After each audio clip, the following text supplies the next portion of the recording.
Shalom everyone. Selamat berjumpa lagi. Semua oke? Shalom. Shalom. Puji Tuhan, kita boleh berkumpul kembali dan juga shalom semua untuk sahabat-sahabat yang kekasih dalam Tuhan Yesus yang mungkin ada di rumah melalui Facebook atau nanti YouTube. Selamat beribadah dengan firman Tuhan. Ya, nama saya seperti biasanya, nama saya Cornelius Suritiau. Kami dari Great Commission Gospel Ministry di Los Angeles, California, USA. Ya, saya berpikir ini mungkin saudara Anda yang di Facebook atau YouTube berpikir mengapa kami memakai di belakang saya ada bendera Indonesia dan juga bendera Amerika. Mungkin Anda berpikir kok ada bendera Amerika dan Indonesia. Ya, saya mau share ini. Sebenarnya saya dan istri kami sudah tinggal di Amerika Serikat untuk selama 47 tahun lebih. Jadi 47 tahun lebih kami sudah tinggal di Amerika dan sekarang kami sudah menjadi warga negara Amerika. Dan anak-anak kandung dan cucu kami juga semuanya lahir dan besar di California, USA. Jadi kami berada di California, Los Angeles. Ya, sesuai dengan nubuatan Tuhan Yesus yang saya mengerti dari firman Tuhan bahwa akan datang banyak penyesat-penyesat yang mereka datang dengan bahkan memakai nama Tuhan Yesus dan menyesatkan banyak orang, khususnya di hari-hari terakhir ini.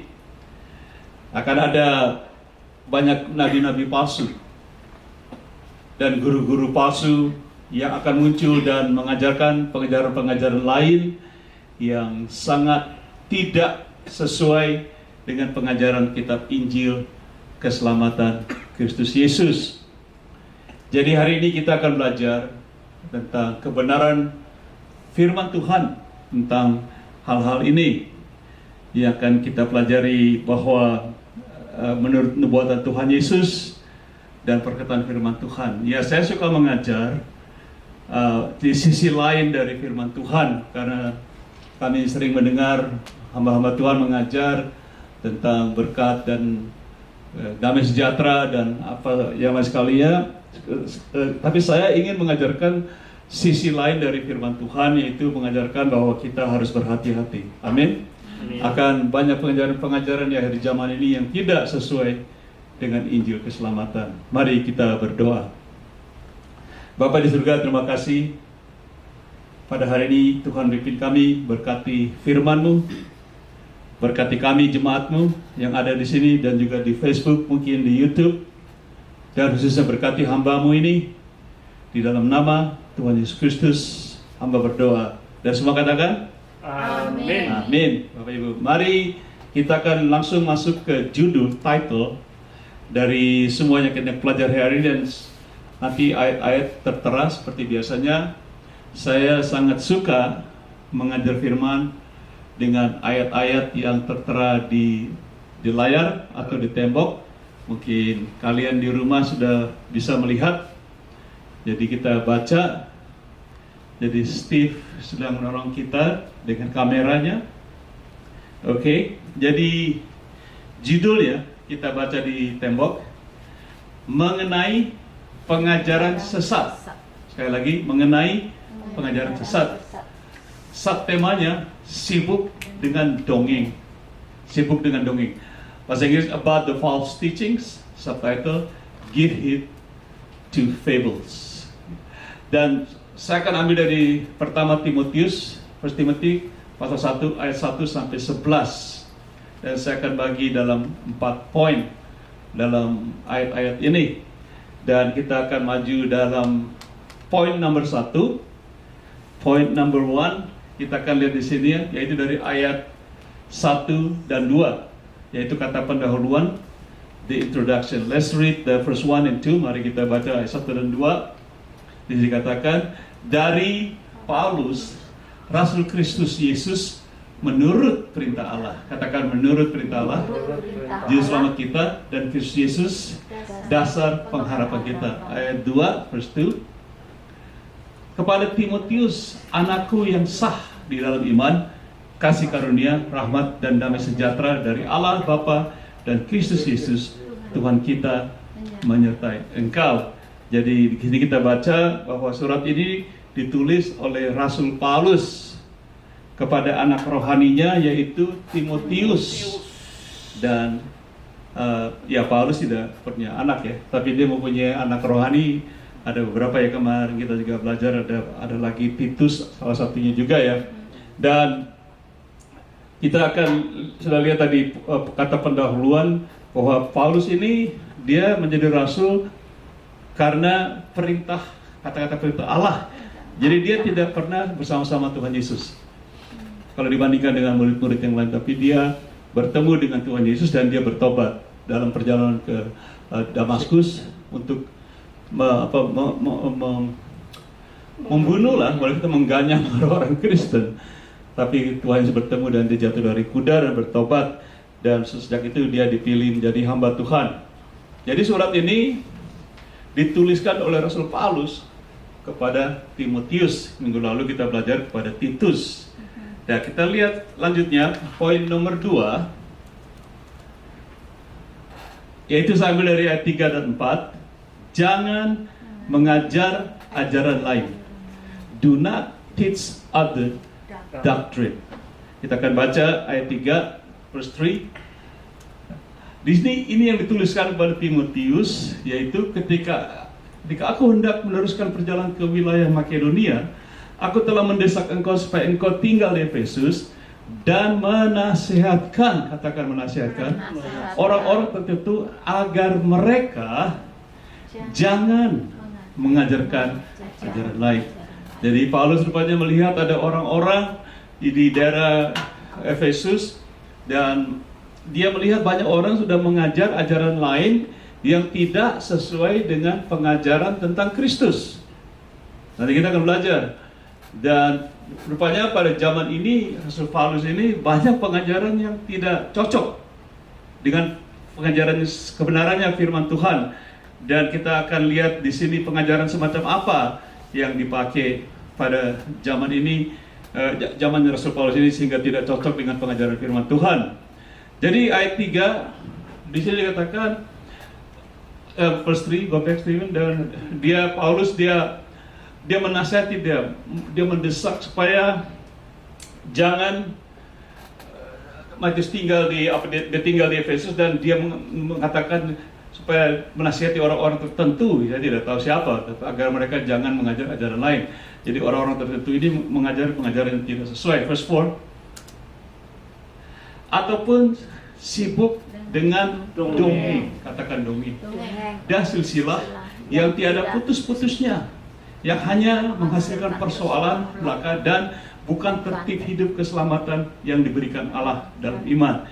Jadi ini luar biasa, mereka berkumpul, mereka tidak putus-putusnya mengajarkan apa? Dongeng dan silsilah. Ya, kita ini orang-orang Indonesia suka silsilah gitu. Kadang-kadang kita lebih banyak mengeluarkan waktu untuk belajar di Indonesia karena begitu banyak pulau ya, atau keturunan kamu dari mana, kamu anak siapa dan sebagainya. Tapi Rasul Paulus katakan orang-orang ini hanya menghabiskan waktu untuk berbicara tentang dongeng. Dianggap oleh Rasul Paulus yaitu adalah dongeng, bukan pengajaran sebenarnya, dan juga silsilah-silsilah, dan akibatnya menghasilkan persoalan belaka dan bukan tertib hidup keselamatan yang diberikan Allah dalam iman. Jadi tidak diterapkan pengajaran membangkitkan iman dan sebagai keselamatan, tapi mengajarkan tentang silsilah dan dongeng. Makanya saya katakan tadi, rupanya di zaman Rasul Paulus ini yang ditulis surat ini tidak sangat berbeda dengan kita sekarang. Orang lebih suka mendengar cerita apa? Dongeng. Kamu asal di mana? Kamu siapa gitu ya? Dan juga tentang silsilah dan sebagainya. Jadi tertarik juga ya zaman ini. Tapi Paulus katakan nasihatkan mereka supaya jangan mengajarkan itu.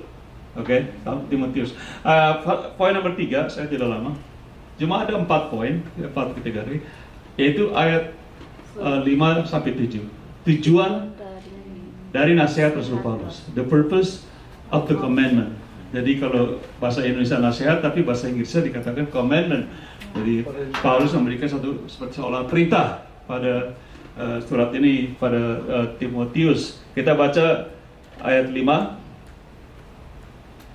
Tujuan nasihat itu ialah kasih yang timbul dari hati yang suci, dari hati nurani yang murni, dan dari iman yang tulus ikhlas. Jadi Paulus mengajarkan ini bukan asal cerita dongeng saja, bukan cerita asal buka mulut mangap-mangap, tapi dia katakan, aku menasihat kamu itu keluar dari apa?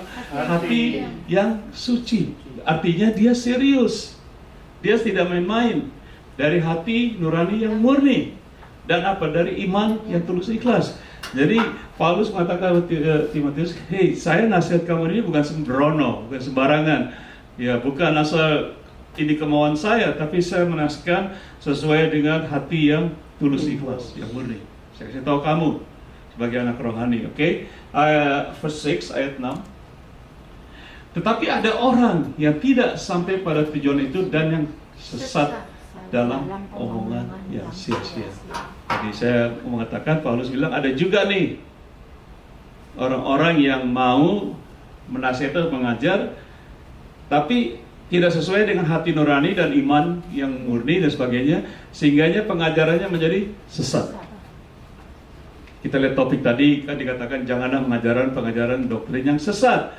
Dan kita sudah melihat bahwa mereka ini berduduk dengan jemaat, tidak membicarakan membangkitkan iman tentang Injil kebenaran. Mereka mulai belajar tentang dongeng-dongeng.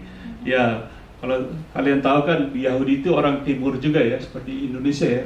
Mereka bukan negeri barat, jadi suka dongeng gitu ya. Kita cerita nenek moyang apa segala. Cerita kan Paulus bilang, ada orang seperti ini, dikatakan yang tidak sampai pada tujuan itu dan yang sesat dalam omongan yang sia-sia. Jadi ngobrol-ngobrol aja. Kayak ngomong-ngomong gitu cerita. Jadi tidak berbentuk pengajaran yang sebenarnya. Di zaman ini sudah ada ya Rasul Paulus ya.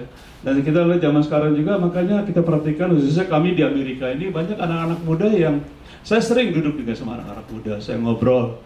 Mereka banyak gak ngerti tentang Alkitab. Padahal rajin ke gereja dulu sama orang tuanya.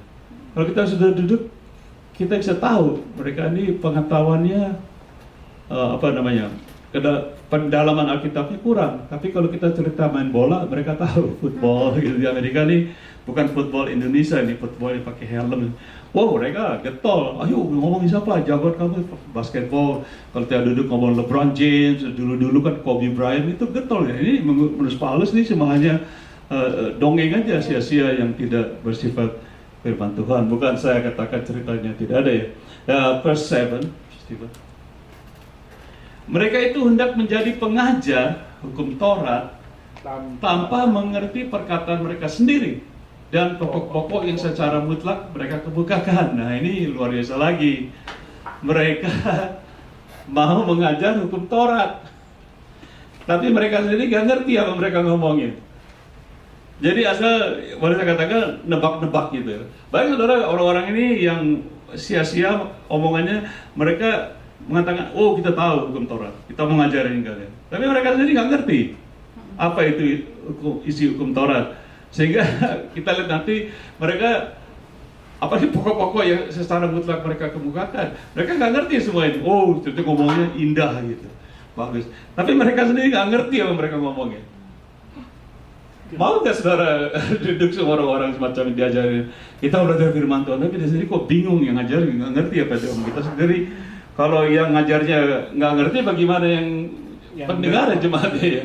Yang ngajar aja nggak ngerti tentang hukum-hukum. Nah, hukum Taurat itu bukan hukum sembarangan, betul? Hukum Taurat itu yang diberikan Allah kepada bangsa Israel. Tapi ada orang-orang yang pura-pura tahu bagaimana sehingga mereka ngajar ya, tapi nggak ngerti apa makna dari hukum Taurat itu. Jadi lucu ya, mereka ngajar firman Tuhan, misalnya nih zaman sekarang, mereka ngajar firman Tuhan, tapi mereka sendiri nggak percaya gitu, nggak ngerti. Makanya zaman sekarang saya ikuti banyak hamba Tuhan ya, saya juga termasuk.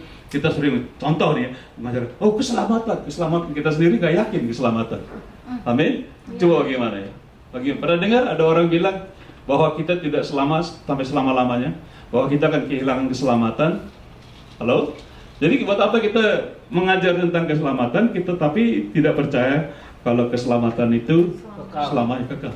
Berarti kita nggak ngerti apa yang kita ngomong gitu. Padahal kita cuma tahu, oh ada keselamatan. Tapi by the way, keselamatan kamu hanya 3 minggu, setahun. Kalau kamu melakukannya, kamu kehilangan. Seperti itulah kira-kira. Jadi mengajarkan sesuatu khusus hukum Taurat, tapi mereka sendiri nggak ngerti apa hukum Taurat. Nanti kita lihat, Paulus akan jelaskan apa itu hukum Taurat. Oke? Jadi kita lihat di poin yang terakhir, poin yang keempat, yaitu ayat 8 sampai 11 tentang hukum Taurat, about the laws. Nah, saya sudah lama saya belajar, saya sudah tahu waktu saya sekolah Alkitab di Amerika ini kira-kira 45 tahun yang lalu saya sudah tahu ini. Hukum Taurat itu untuk apa ya diberi oleh Tuhan, saya sudah tahu. Makanya saya sering duduk dengan hamba Tuhan, ada yang mengatakan bahwa 10 hukum itu bisa menyelamatkan kita masuk surga, atau dengan berbuat baik. 10 hukum kan mengajar terus kita berbuat baik, atau mengajarkan 10 hukum Taurat itu bisa satu syarat untuk kita masuk surga. Betul? Orang bilang hukum-hukum Taurat ini baik gitu, bisa menolong kita hidup suci dan sebagainya gitu. Tapi Rasul Paulus ini dia mengajarkan yang lain. Kita akan baca poin keempat ini. Mungkin kalian akan, saudara yang di rumah, bukan saya mengajarkan yang tidak enak didengar, tapi ini yang dituliskan Rasul Paulus. Saya hanya menyampaikan tentang apa yang diajarkan guru-guru yang tidak mengerti hukum Taurat. Betul? Ya. Dah, mungkin kita juga sekarang banyak anak-anak pendeta-pendeta yang masih, saya seminggu lalu saya berumur 74 dan saya selalu bilang saya melayani hampir 50 tahun. Jadi kadang-kala saya mendengar anak-anak muda, pendeta muda itu mereka sedang ngajar tapi nggak ngerti gitu. Ini apa maksudnya? Khususnya dalam bidang-bidang tertentu, misalnya soal penginjilan. Tapi saya akan share apa yang diketahui oleh Rasul Paulus tentang hukum Taurat. Saudara akan agak terkejut juga. Coba mari kita baca ayat 8 verse 8. Kita tahu bahwa hukum Taurat itu baik kalau apa? Tepat digunakannya. Jadi kalau saudara hukum Taurat itu menurut Paulus baik. Tetapi kalau tepat digunakannya. Artinya kalau kita tahu hukum Taurat, kamu harus lakukan hukum Taurat itu dengan sebaik-baiknya, digunakan sebaik-baiknya. Kalau tidak, berarti senjata makan tuan, istilahnya gitu. Hukum Taurat itu. Nah, ayat selanjutnya saudara perhatikan. The next verse 9, baca ini. Yakni dengan keinsafan, baca yang keras, bahwa hukum Taurat itu bukanlah bagi orang yang benar, melainkan bagi orang durhaka. Wow, hukum Taurat. Dan orang lalim, bagi orang fasik, dan orang berdosa, bagi orang duniawi, dan yang tak beragama, bagi pembunuh bapak dan pembunuh ibu, bagi pembunuh pada umumnya. Wow. Dan tadi saya katakan banyak orang berpikir hukum Taurat itu bisa membawa kita ke surga. Nah, yang tertarik bagi saya di sini yaitu kata-kata di sini dikatakan hukum Taurat itu bagi orang duniawi dan yang tak beragama. Wow. Berarti saya sering belajar dulu waktu saya sekolah, hukum Taurat itu 10 hukum misalnya seperti mirror, kaca. Kita belajar itu. Jadi hukum Taurat itu tadinya manusia pada umumnya tidak tahu mereka berbuat kejahatan atau dosa khususnya. Sekarang ada hukum Taurat, mereka ada hukum Taurat nih. Janganlah membunuh, janganlah berzina, janganlah mencuri, jangan ada ilah lain. Jadi mereka, kita lakukan ini berarti salah gitu. Jadi berdosa. Nah, itu hukum Taurat. Paulus jelas sekali di sini hukum Taurat dikatakan bagi orang yang bukanlah bagi orang benar. Kalau bukan bagi orang benar berarti bagi orang yang tidak benar. Yang mereka melakukan segala sesuatu menurut pandangan mereka itu baik gitu. Setelah ada hukum Taurat, wow, hukum Taurat, wah ini kita kena semua nih. Jangan mengingini milik orang lain dan sebagainya, begitu ya. Jadi ayat 10, first thanks. Baca yang keras. Hukum Taurat itu hukum Taurat itu bagi Rasul Paulus adalah bagi orang cabul. Wow. dan pemburit, bagi penculik, bagi pendusta, bagi orang makan sumpah, dan seterusnya, segala sesuatu yang bertentangan dengan ajaran yang sehat. Wow, jadi ada dua sisi. Hukum Taurat diberikan bagi orang-orang yang berdosa, untuk mereka melihat bahwa mereka berdosa. Oke, nah, satu sisi dikatakan kalau kamu lakukan hukum Taurat dengan sebenarnya, kamu oke gitu, tapi tidak ada hubungan dengan keselamatan. Kalau hukum Taurat, nanti kita pelajari pada akhir firman ini, hukum Taurat membawa kita masuk surga, ya kita lihat Tuhan Yesus kan, jalannya percuma. Ayat 11, verse 11.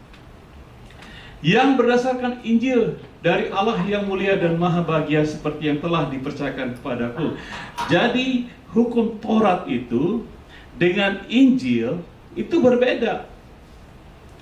Kalau Injil diajarkan supaya orang bertobat dan menerima Tuhan Yesus dan diselamatkan kalau ada kuasa dalam Injil. Tapi kalau hukum Taurat diajarkan supaya kita tidak melakukan sesuatu yang jahat lagi gitu.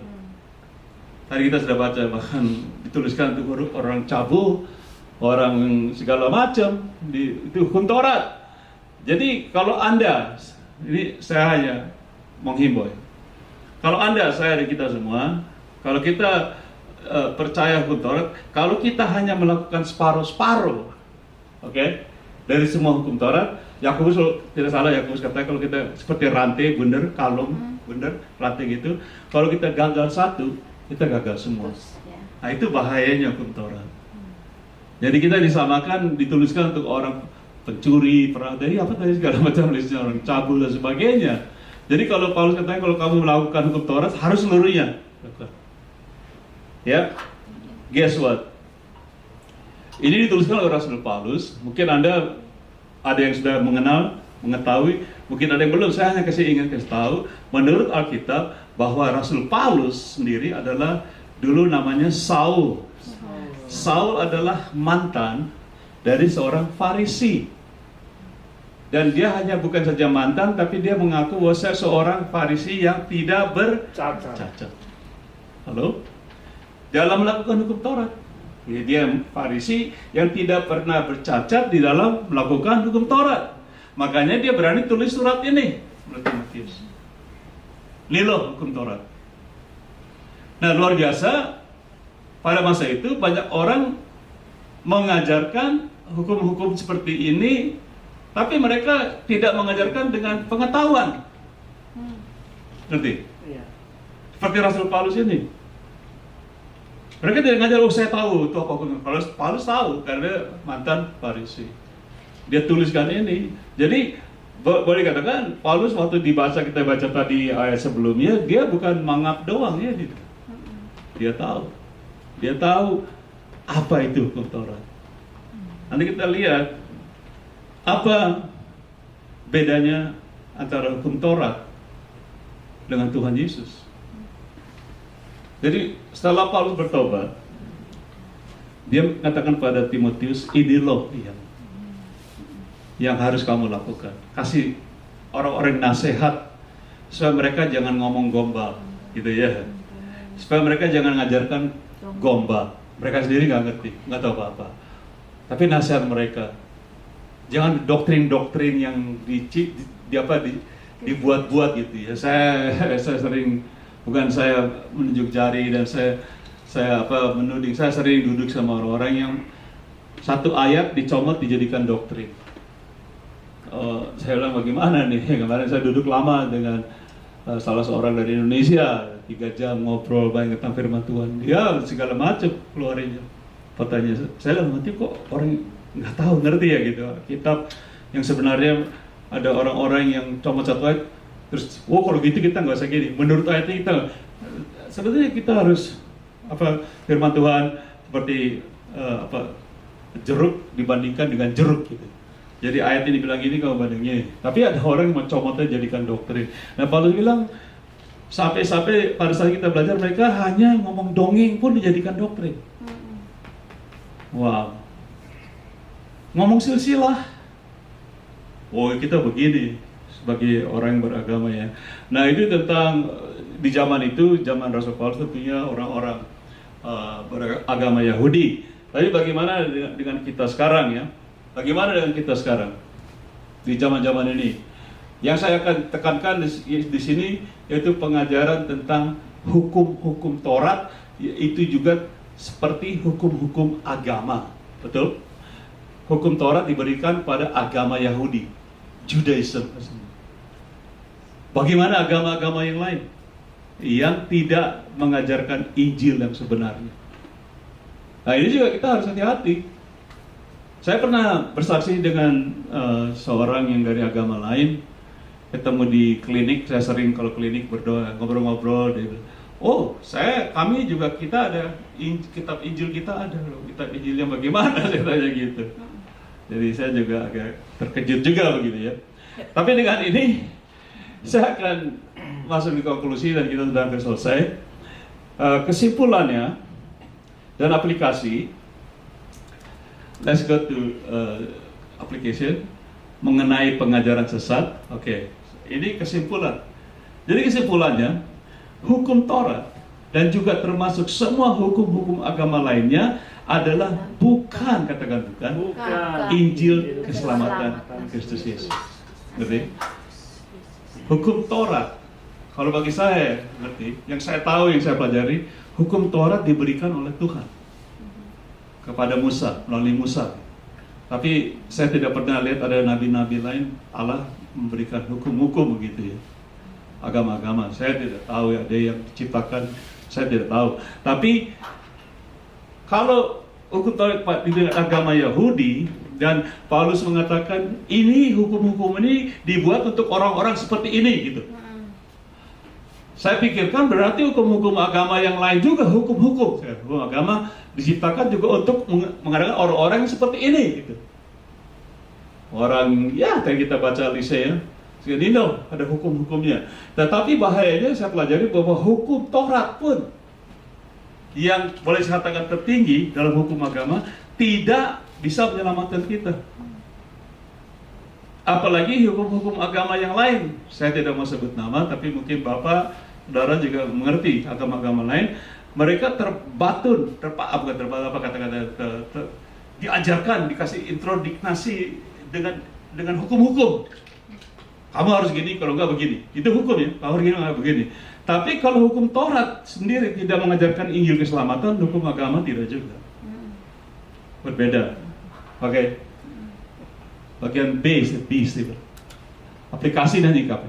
Oleh sebab itu, hukum Taurat dan semua hukum agama lainnya sama sekali tidak sanggup, katakan tidak sanggup untuk menyelamatkan seluruh umat manusia dari segala dosa-dosa mereka. Ya, contoh Roma 1:16 dan Galatia nanti kita baca. Tapi saya bilang sini, jadi hukum Taurat dan hukum agama lain tidak bisa menyelamatkan manusia masuk ke surga. Nah, saudara barang tentu saya yakin dan percaya kalau saya keliling kemana-mana dalam pelayanan Sami, kemana kalau keliling Indonesia, di mana-mana, saya ke yang lain, saya tanya, Bapak meninggal mau masuk surga? Iya, pengen, semuanya mau masuk surga. Terus saya tanya, melalui apa? Mereka kasih tahu saya dari agama ini, saya belajar ini. Tapi ternyata kita belajar hukum-hukum agama, hukum Taurat pun tidak bisa bahwa orang masuk ke dalam surga. Tapi Paulus kata hukum Taurat diberikan supaya kita tahu bahwa kita orang berdosa. That's right. Itu hukum ini. Oh kita begini, oh begini, jangan ini, jangan begini. Itu hukum, seperti kaca saya katakan. Dan saya yakin yang bersama hukum agama pun begitu. Seperti kaca. Diajarkan kamu jangan ini, jangan ini, kamu berbuat salah dan sebagainya. Tapi tidak bisa menyelamatkan manusia dari segala dosa-dosa. Boleh saya katakan bahwa hukum Taurat tidak bisa menghapus dosa kita. Boleh saya katakan juga bahwa hukum-hukum agama tidak bisa menghapuskan dosa kita. Sedangkan dosa yang menghalangi kita untuk masuk ke surga. Makanya Tuhan Yesus datang. Itu. Jadi itu kesimpulan saya bagian B tadi. Contoh kita baca Roma 1:16, Steve, Roman 1:6. Ini dituliskan oleh Rasul Paulus juga kepada jemaat di Roma. Sebab aku mempunyai keyakinan yang kokoh dalam Injil. Dalam apa? Injil.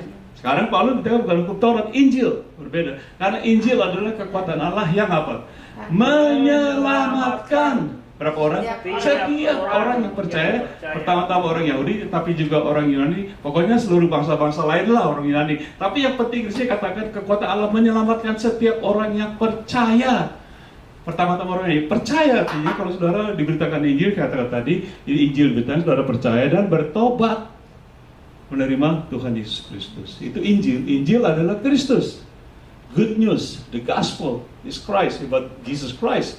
Jadi diberitakan ada kuasa untuk diselamatkan bagi orang percaya. Berarti kalau Anda dulu tidak mempunyai agama atau Anda beragama, Anda dengar tentang berita Injil, Anda percaya, kita diselamatkan. Itu bedanya Injil dengan hukum-hukum. Bahkan hukum-hukum agama.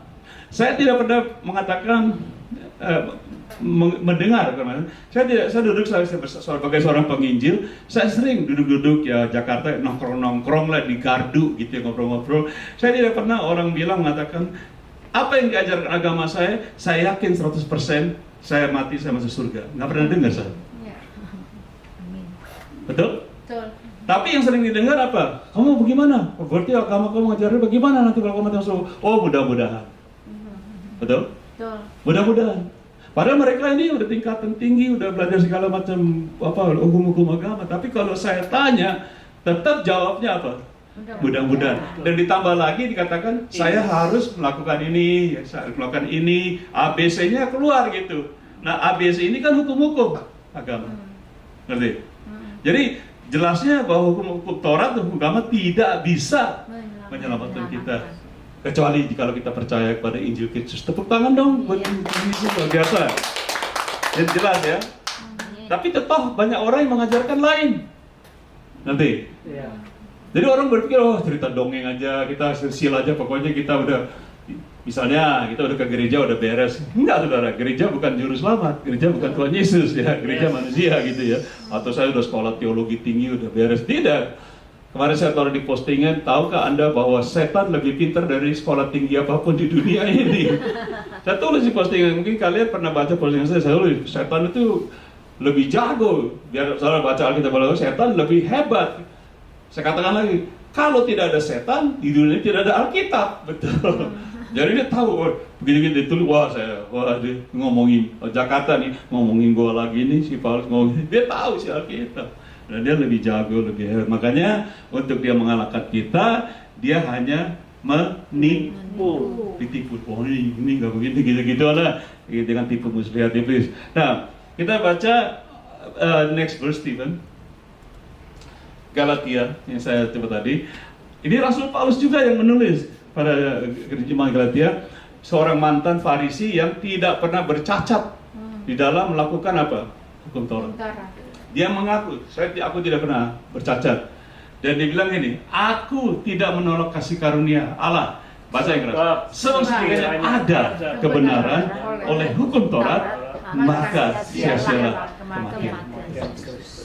Paulus yang dikatakan hukum Taurat bla bla bla, hukum Taurat this, that. Sekarang dia bilang, pada kata saya katakan aku tidak menghina hukum Taurat. Aku hanya berkata kalau ada kebenaran di dalam hukum Taurat, maka sia-sia. Tuhan Yesus mati percuma. Apa maksudnya? Berarti Tuhan Yesus punya kematian itu lebih mulia, lebih tinggi dari hanya sekedar hukum Taurat. Boleh katakan Tuhan Yesus datang, dia katakan, aku datang bukan untuk merombak hukum Taurat, aku datang untuk apa? Menggenapi hukum Taurat. Ini loh aku. Kita belajar, dulu kita pernah belajar hukum Taurat itu hanya tutor. Tutor itu artinya guru, yang menunjukkan bayangan, yang menunjukkan kepada aslinya, yaitu siapa? Tuhan Yesus. Makanya Paulus katakan, kalau hukum Taurat atau hukum-hukum agama itu benar untuk kita masuk surga, berarti Tuhan Yesus mati konyol dong. Istilahnya gitulah, bahasa halusnya mati konyol. Buat apa? Berarti Tuhan Yesus bodoh dong, gitu ya. Wah, Tuhan Yesus percuma, dia mati sia-sia, udah dibobok belur. Ya, saudara tahu ya, itu ceritanya. Ada film The Passion of the Christ ya, bisa-bisa mati konyol gitu. Bila ya gitu aja hukum Taurat, yang mana Paulus bilang gagal hukum Taurat, satu aja gagal, semua gagal. Amin. Coba kita baca C bagian C terakhir, sudah selesai. Kesimpulan aplikasi C, kita harus, katakan harus, sangat berhati-hati sekali tentang segala tipu muslihat pengajaran dari nabi-nabi dan guru-guru palsu, khususnya di hari terakhir ini akan datang banyak, hari orang Jawa yang banyak penyesatan dari dalam dan dari luar persekutuan gereja atau jemaat Kristus Yesus. Mereka datang dengan memakai nama Tuhan Yesus Kristus, tetapi mereka sebenarnya adalah serigala, berbulu domba, pelahat jemaat Kristus yang tulus hatinya. Ini saya tuliskan seperti ini, konklusi isu karena saya tahu. Saya tidak mau ngarang-ngarang karena saya tahu ini apa diajarkan firman Tuhan. Kita banyak penyesatan datang baik dari di luar gereja maupun di dalam gereja. Kenapa saya katakan di dalam persekutuan gereja? Karena mereka datang memakai nama Tuhan Yesus. Siapa orang-orang ini? Boleh dikatakan, jangan marah Bapak Ibu kalau saya katakan, bahkan ini kalau mereka nama Tuhan Yesus berarti saya pendeta. Betul? Ya. Saya paling sedikit dengan saya hamba Tuhan. Saya datang dalam nama Tuhan Yesus gitu. Tapi kalau kita duduk sama dia, kita tanya, Bapak yakin nggak masuk surga? Oh itu terserah Tuhan Yesus gitu. Saya sering ngomong begitu. Saya orangnya gamblang, nggak ngomong kan. Menurut saya kalau bertanya tidak bersalah ya. Saya sering begitu, suka ngobrol gitu. Mau dia bule, mau dia anak-anak, saya ngobrol. Saya bilang, kalau Bapak mengajarkan Bapak masuk surga dong, oh terserah Tuhan. Pernah dengar orang ngomong gitu? Terserah Tuhan. Padahal Tuhan bilang bukan terserah Tuhan lagi, terserah siapa masuk surga. Terserah kita. Karena kasih anugerah kita diselamatkan melalui iman, bukan buat kita diberikan. Nih dikasih, berarti terserah kita ya. Keselamatan terserah kita Bapak Ibu. Mau terima tidak Tuhan Yesus, betul? Jadi itulah keselamatan. Jadi di sini kita lihat orang-orang ini ada nanti hari-hari terakhir ini, tadi saya katakan nubuatan Tuhan Yesus ya, nabi-nabi dan guru-guru palsu, namanya saja palsu, berarti pengajarannya juga palsu. Nah, palsu ini bahayanya mereka datang dengan berbulu domba, jadi menyamar gitu. Menyamar sebagai pendeta, menyamar sebagai penginjil, menyamar sebagai pemberita Alkitab Injil, menyamar sebagai orang Kristen, menyamar sebagai pengajar Kristen, menyamar. Tapi mereka adalah guru-guru palsu, nabi palsu. Karena mereka sendiri, tadi Paulus bilang, mereka sendiri gak ngerti. Mereka sendiri gak yakin yang mereka bicarakan, betul? Kita lihat cara hidupnya kok beda banget sama di mimbar gitu ya. Dalam keluarganya dan sebagainya, saya orang keluarga. Saya sering bilang kemana-mana, kalau kalian mau hire saya jadi gembala, jangan interview saya bilang gitu. Orang kaget, loh Bapak kan yang mau jadi hire, bukan. Saya kalau mau interview anak-anak saya di rumah, saya punya anak, ada tuh banyak, tanya, cucu tanya, Bapak kamu tuh di rumah gimana gitu. Menurut saya gereja pelayanan dimulai dari rumah, begitu. Tapi ada banyak orang mengajar di mimbar, mereka sendiri gak yakin apa mereka ajarkan. Akhirnya mereka memasukkan orang. Juga ada nabi-nabi. Amin. Dan kita baca contoh ini ya. Matius 24, 3-5. Saya katakan tadi, saya janji ini nubuatan Tuhan Yesus. Matthew 24, Stephen. We go Matthew 24. Ketika Yesus duduk di atas bukit Zaitun, datanglah murid-muridnya kepadanya untuk bercakap-cakap sendiri dengan dia, kata mereka, katakanlah kepada kami, bila manakah itu akan terjadi, dan baca yang keras, apakah tanda kedatanganmu dan tanda keseluruhan dunia. Nah, ini yang Tuhan Yesus mau kasih tahu. Tanda, yang ditanya apa? Tanda. This is just the science. The disciples said, what is the science of your coming? What is the sign of the end of time? They ask for the science.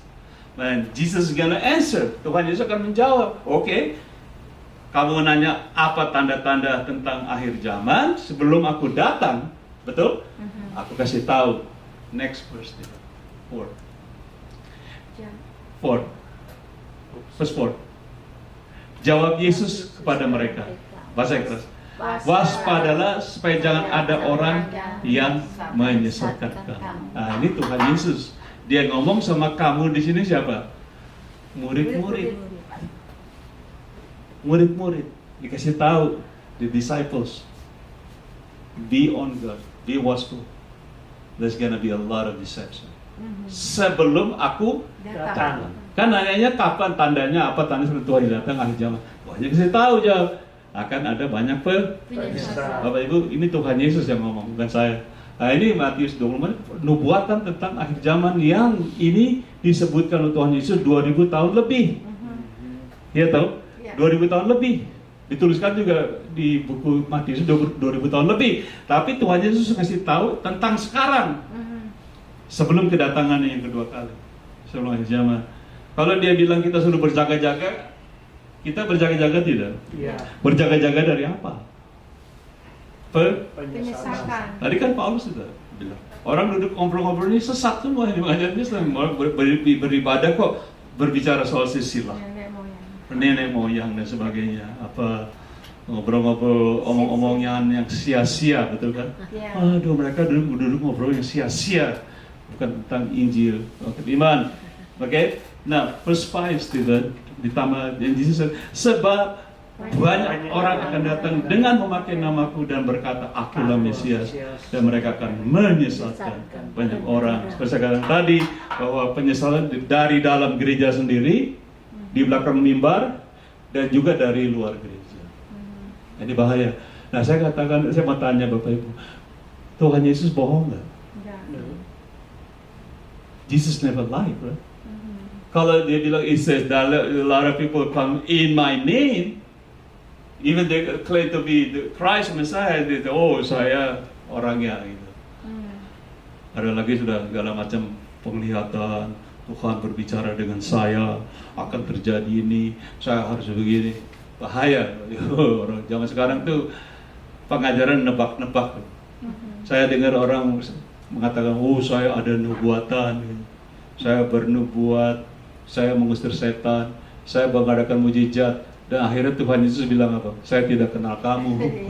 Kamu yang melakukan penjahatan gitu. Kejahatan dia tuh. Akhirnya kan di akhir terakhir kan, saya hebat gitu. Saya hamba Tuhan. Pastor bilang, kamu melakukan kejahatan berarti membahayakan mengusir setan berbuat jahat, bernubuat berbuat jahat, dan mengadakan mujizat berbuat jahat. Menurut Tuhan Yesus. Kenapa? Karena perintahnya adalah beritakan Injil keselamatan. Betul? Perintahnya bukan Injil keselamatan, itu hanya tanda-tanda, tapi kita lakukan yang tidak diperintahkan. Amin. Jadi verse 11 Stephen, Tuhan Yesus, and then he continue verse 5 to 11. Tuhan Yesus berbicara, banyak nabi palsu akan muncul dan menyesatkan banyak orang. ini bukan hanya saja orang datang dalam nama Kristus, tapi nabi-nabi mau saya nabi. Zaman sekarang ada orang mengaku nabi loh. Saya punya nabi. Saya juga heran-heran gitu, nggak tahu ya. Dan mereka muncul untuk apa? Menyesatkan. Ini Tuhan Yesus cerita, katakan Bapak Ibu di rumah, sebelum Tuhan Yesus datang di hari-hari terakhir ini, akhir zaman, ada banyak guru-guru palsu juga, pendeta-pendeta Palsu. nabi. Palsu. Tugasnya Tugasnya apa? menyesatkan. Kan penyesatan nggak terus terang kan? Betul. Iya. Oh saya berdiri di mimbar ini, saudaraku yang terkasih dalam Tuhan, aku datang langsung, saya berdiri yang menyesatkan kalian. Kan aneh orang gitu ya. Iya. Kapur. Nggak berani. Kabur orang kan, paling nggak baru introduksinya aja menyesatkan orang. Oh I'm standing here, brothers and sisters, I will deceive you. They will never acknowledge that, right? They will never be truthful, right? Terus. Iya. But like this is the slick dia dari tipu muslihat ya begitu ya. Dan Tuhan Yesus katakan nabi palsu pun akan, nah tunggu, ada penyesatan orang-orang pakai namaku, ada nabi juga penyesatan, tapi juga Petrus bilang apa? Second Peter statement. Sebagaimana nabi-nabi palsu dahulu tampil di tengah-tengah umat Allah, demikian pula di antara kamu akan ada apa? Guru-guru palsu. Mereka akan memasukkan pengajaran-pengajaran apa? Sesat yang membinasakan, bahkan mereka akan menyangkal penguasa yang telah menebus mereka, dan dengan jalan demikian segera mendatangkan kebinasaan atas dirinya sendiri. Nah ini yang saya katakan, bahwa mereka akan menyangkal penguasa yang telah menebus mereka, menebus dari dosa. Jadi mereka mengajar, tapi mereka sendiri gak yakin masuk surga. Mereka sendiri gak yakin dosa-dosa mereka sudah diampuni. Malah saya perhatikan banyak hamba Tuhan masih hidup dalam segala hal-hal seperti itu, berkecimpung dalam segala macam. Jadi mereka mengajar, kiamat Tuhan, tapi dia sendiri nggak tahu apa yang dia ngomong. Amin. Boleh katakan asal mangap doang gitu ya. Bagaimana kita mengajar orang kita sendiri? Contoh, saya kasih contoh nih soal mengajarkan masuk surga. Kita mau jual obat kumis, ini wah murah, obat kumis, obat rambut pasti garansi tumbuh gitu ya. Tapi kita nggak ada kumis, kita nggak ada rambut, kira-kira orang mau beli obat itu tidak begitu. Nah itu maksud saya. Banyak kita di mimbar, kita ngajarin kita sendiri nggak yakin. That's right.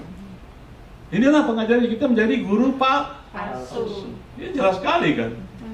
Tapi kan Nabi palsu Daud tampil di tengah-tengah umat Allah. Siapa umat Allah? Gereja. Makanya saya katakan tadi, penipuan bukan hanya dari luar, di dalam gereja pun ada hamba-hamba Tuhan berdiri di dekat mimbar, pakai bulu domba. Tapi mereka serigala buas. Mereka menyesatkan orang-orang jemaat Kristus yang tulus hatinya. Wow, itu Yakobus bilang jelas-jelas tuh, masuk rumah-rumah janda, dikebut juga tuh semuanya kalau macam. Alkitab jelas, saya mengajarkan sisi yang lain supaya kita berjaga-jaga, betul. Amin. Kita hanya jangan, bereslah jadi orang Kristen. Enggak beres juga Bapak Ibu. Apalagi gereja zaman sekarang. Contohnya apa? Nggak apa-apa, Ibu nggak usah ke gereja, Bapak Ibu nggak apa-apa. Kalau takut sama COVID, nggak usah ke gereja. What? Nah kan kita diajarkan tadi pagi anak kami Andrew berkhotbah di gereja bule, dikasih tahu kita harus seperti dijangkar, anchor in Jesus Christ. Kita harus ditanam Tuhan Yesus Kristus. Jadi unimmovable, tidak bisa dirombak karena dasarnya Kristus, betul? Betul.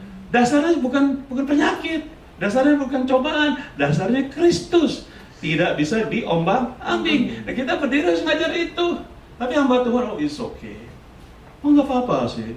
Ya, kamu di rumah aja nggak apa-apa. What? Sih, bukannya dibangkitkan imannya, diajarkan Injil keselamatan. Saya saudara-saudara ya, kalau kita diselamatkan masuk surga, kira-kira diselamatkan dari penyakit nggak? Iya. Yes. Mana yang lebih besar bagi Tuhan Yesus, kita masuk surga, apa diselamatkan dari COVID? Surga lebih susah. Masa Tuhan nggak bisa sembuhkan kita, amin? Amin. Nah itu maksud saya, bukan saya menyindir Bapak Ibu. Pak Rito ngajar sembarangan, rupanya banyak hamba juga terkapar kena COVID loh. Kita kan bukan pasukan berani mati kan. Kita bukan pasukan berani mati. Saya orang hamba Tuhan, saya tunggu waktu Tuhan. Kalau tidak tunggu, dia berikan kekuatan yang baru. Betul? Baik itu secara jasmani pun rohani, kita tunggu waktu Tuhan pergi, jangan sembrono, jangan gegabah. Pokoknya nggak apa-apa, dalam nama Yesus saya kesana hantam COVID lah. Kena juga dong. Mau pergi sendirian, amin. Nah, next verse Stephen. Karena ini Timotius dituliskan oleh Rasul Paulus juga. Nih, tadi Petrus, sekarang Rasul Paulus. Karena akan datang waktunya di hari-hari terakhir ini ya, orang tidak dapat lagi menerima ajaran sehat. Tetapi mereka akan mengumpulkan guru-guru menurut kehendaknya untuk apa? Memuaskan keinginan telinganya. Kira-kira kalau untuk memuaskan telinga mereka ini guru-guru yang benar apa guru palsu? Guru palsu. Kalau saya diundang ke jemaat ini, kira-kira saya yang mana nih gitu? Ngerti? Ada saat-saatnya di hari ini, they will gather their own teachers to please their ears. Mereka kumpul nih, saya nggak suka ini, pendeta ini, bolehlah. Ritia, jangan tuh Pak Ritia tuh, dia kalau ngomong nyakitin hati, jangan diundang dia. Terlalu lama. Ya, terlalu berani dia seorang pengkhotbah dia orang, pokoknya ganas kadang ngomongnya belak-belakan gitu, jangan diundang dia gitu. Ya, saya pernah dengar ini, jadi mereka ngumpulin pilih-pilih sekarang. Nah, gitulah zaman sekarang ya. Jadi memuaskan keinginan telinga, bukan memuaskan iman, jiwa, dan soul kita ya. Tapi telinganya doang. Apa dituliskan Alkitab? Kamu akan diselamatkan masuk surga dari telinga kamu. Apa telinga kamu selamat? Jiwa kita ya tidak. Verse 4. Mereka akan memalingkan telinganya dari kebenaran dan apa? Bukannya bagi dongeng. Ingat kembali saya katakan tadi, Paulus orang-orang zaman itu dia ngumpul. Yang diajarkan apa? Dongeng. Dia yang diundang juga pendeta senang. Mereka senangnya dongeng, ya saya ajarin dongeng loh. Well, pada zaman ini, sebelum ini, terbitlah ini matahari, terbenamlah matahari. Dongeng aja lah, nggak ditahu.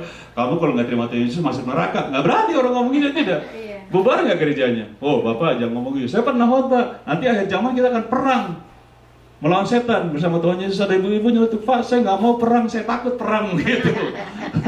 Pak dia lupa kita udah dirubah, udah surga.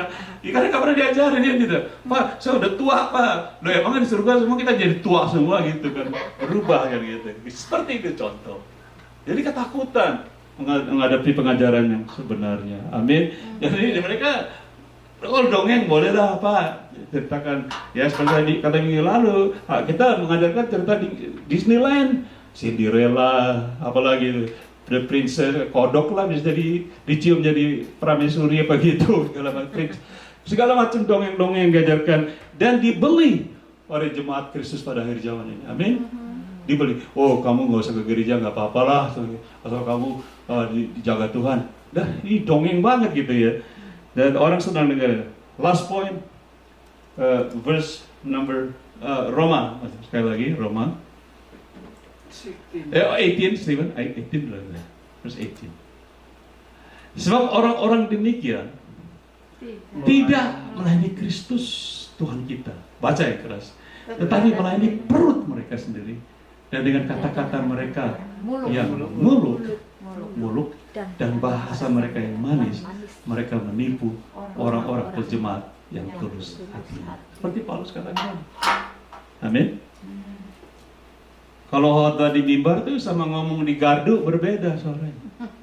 Iya, kalau lagi main catur, lagi di luar, lagi nonton bola tuh, wah tembak hajar gitu, berkelahi, ayo dipatahin gitu. Pendeta lagi nonton bola, tapi udah di mimbar, saudara-saudara, yang kekasih berbeda gitu.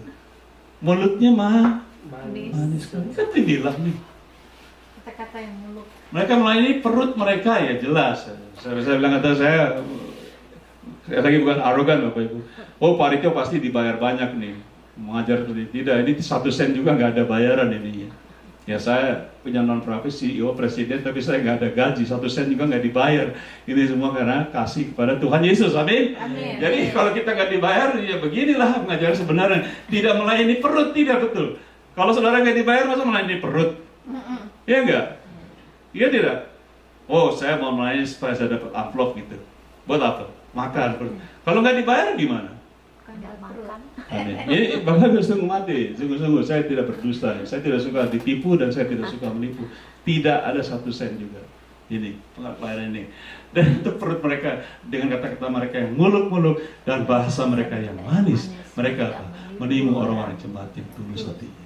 Orang yang datang ibadah, mau dengar firman Tuhan, kita aneh, inilah berita kebenaran firman Tuhan. Begitu dihotbahin, takut semua gitu. Padahal yang benar diomong Tuhan. Wow. Okay, so for those who are such do not serve our Lord Jesus Christ, but their own belly, perut, and by smooth words and flattering. Istri saya senang minum smoothie, ya smooth gitu. Smooth was a flattering speech. Deceive the hearts of the simple people. Ditipu bisa-bisa. So, saya akan berdoa Bapak Ibu. Saya katakan tadi pertama-tama, saya ini dibentuk oleh Tuhan untuk memberitakan Injil yang sebenarnya. Injil yang sebenarnya bukan hukum Taurat. Oke? Injil yang sebenarnya bukan hukum-hukum agama. Oleh karena tadi, saya mengajarkan Injil yang sebenarnya. Keselamatan hanya dalam satu nama di bawah kolong langit ini, yaitu Tuhan Yesus Kristus. Itu juru selamat kita. Ya Rasul Paulus katakan, kalau ada kebenaran di dalam hukum Taurat, Tuhan Yesus mati percuma. Bagaimana dengan Bapak Ibu rumah? Saya mau tanya, kalau Bapak Ibu masih belum yakin akan keselamatan Anda, ini hari juga saya akan berdoa. Anda katakan bersama saya, Tuhan Yesus, saya membuka hati saya, menerima Engkau sebagai Tuhan dan Juru Selamat saya. Ampuni saya Ampuni saya dari segala dosa-dosa saya. dari segala dosa-dosa saya. Rubah hidup saya Rubah hidup saya menjadi serupa menjadi serupa dengan kehendak-Mu. dengan kehendak-Mu. Jadilah Raja Jadilah Raja dalam hidup saya. dalam hidup saya. Terima kasih Tuhan Terima Yesus. kasih Dalam nama-Mu dalam nama saya berdoa. saya berdoa. Bapak Ibu, doa itu saya lakukan 50 tahun yang lalu. Waktu saya umur 24. Sekarang saya umur 74. Dan doa itu merubah hidup saya. Karena menurut doa itu, kalau kita terima Tuhan Yesus, kita diberi kuasa menjadi anak-anak Allah. Thank you, Lord Jesus. Kalau kita percaya, dan saya bawa ini keliling dunia, kampung-kampung, desa saya katakan saya anak Allah. Setan bukan anak Allah. Nabi-nabi palsu bukan anak-anak Allah. Guru-guru palsu bukan anak-anak Allah. Dan kita yang menerima Tuhan Yesus Kristus diberi kuasa, power menjadi anak Allah. Dan setan tidak bisa merampas kekuasaan itu. Itu kita dikasih keselamatan. Kalau saya anak Allah diberi kuasa, saya berhak tinggal di rumah Bapa di Amin. surga. Tidak ada yang bisa menutup itu. Di dalam nama Tuhan Yesus Kristus, saya akan berkati. Terima kasih Bapak pelajaran hari ini supaya kami ingat bahwa ini adalah hari-hari terakhir yang Tuhan Yesus katakan akan datang orang, banyak orang memakai nama Tuhan Yesus masuk dalam gereja-gereja Tuhan, jemaat-jemaat Kristus yang tulus hatinya, mereka menyesatkan jemaat Tuhan dengan kata-kata yang manis, yang muluk, tapi mereka menipu orang-orang yang tulus hatinya. Ya Tuhan, ampuni mereka. Hamba berdoa untuk jemaat-Mu yang mendengar suara kami dari Los Angeles ini, baik melalui Facebook dan YouTube nanti, bahwa mereka mengerti bahwa di hari-hari terakhir ini, di saat dimana kita Tuhan Yesus katakan, akan banyak nabi-nabi palsu, guru-guru palsu yang menyesatkan. Bapak, protect hamba-hamba-Mu, jemaat-Mu dengan darah-Mu yang kudus. Kami patahkan roh-roh penipuan, kami patahkan roh-roh setan, kami patahkan roh-roh penyesatan, khusus dalam umat, di tengah-tengah umat Kristus yang beribadah. Di dalam nama Tuhan Yesus Kristus, hamba berdoa. Amin. Kiranya kasih Bapa, kasih yang kekal, kasih yang selama-lamanya tidak pernah berubah, kasih yang sangat agape, seluruh anugerah di dalam Tuhan Yesus Kristus, Tuhan satu-satunya Tuhan dan Juru Selamat kita, kekasih jiwa kita, persekutuan, bahkan kuat kuasa melalui Roh Kudus-Nya menyertai kita dari sekarang sampai Tuhan Yesus datang. Di dalam namanya kita berdoa, semua katakan Amin. God bless you. Sampai ketemu di lain waktu. Shalom. Shalom.